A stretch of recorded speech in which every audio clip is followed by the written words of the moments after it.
Vice President J.D. Vance in Italy for a second day of tariff talks as many nations still look to cut a deal with the United States.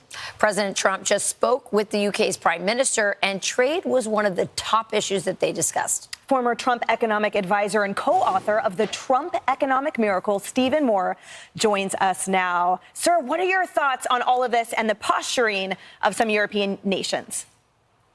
Well, good morning, guys.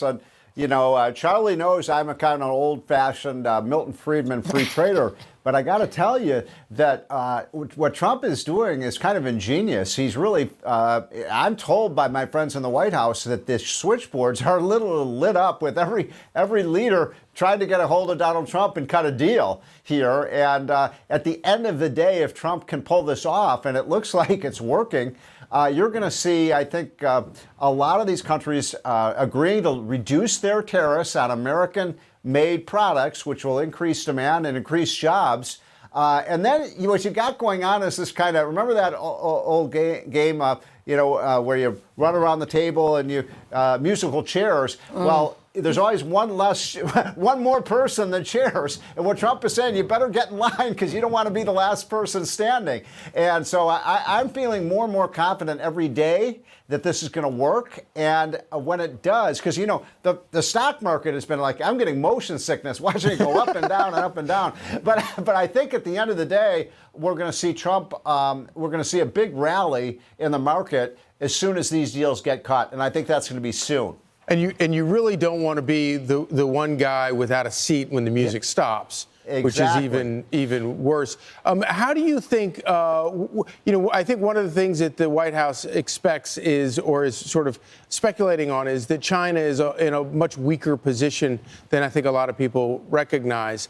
And my hunch is that all of this has more to do with China than it does with anything else. What do you think China is? How do you think China views all of this right now?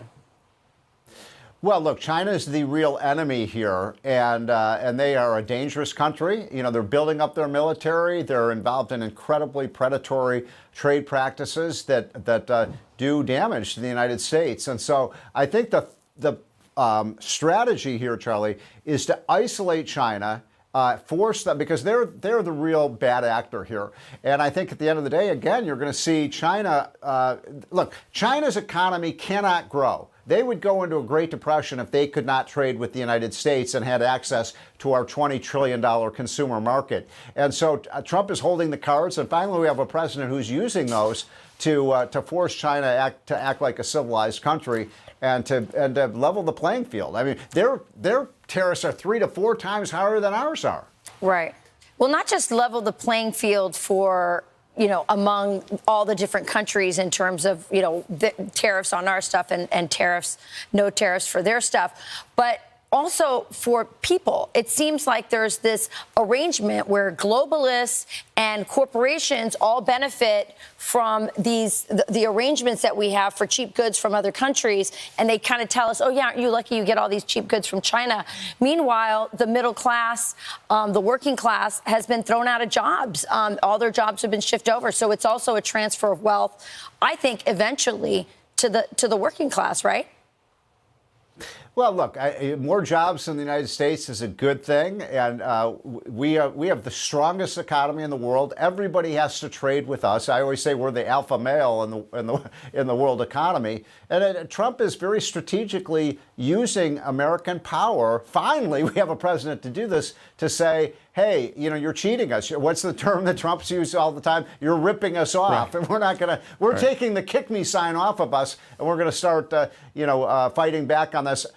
Look, I want to see at the end of it, I want to make sure that the tariffs everywhere come down, because I do think when nations trade, this is the essence of economics. When two countries trade with each other voluntarily, by definition, they're better off. And it also promotes peace.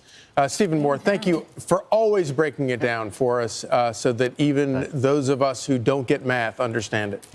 Thank you, Stephen. Well, happy Easter, guys. Happy Easter to you, too. I'm Steve Doocy. I'm Brian Kilmeade. And I'm Ainsley Earhart. And click here to subscribe to the Fox News YouTube page to catch our hottest interviews and most compelling analysis.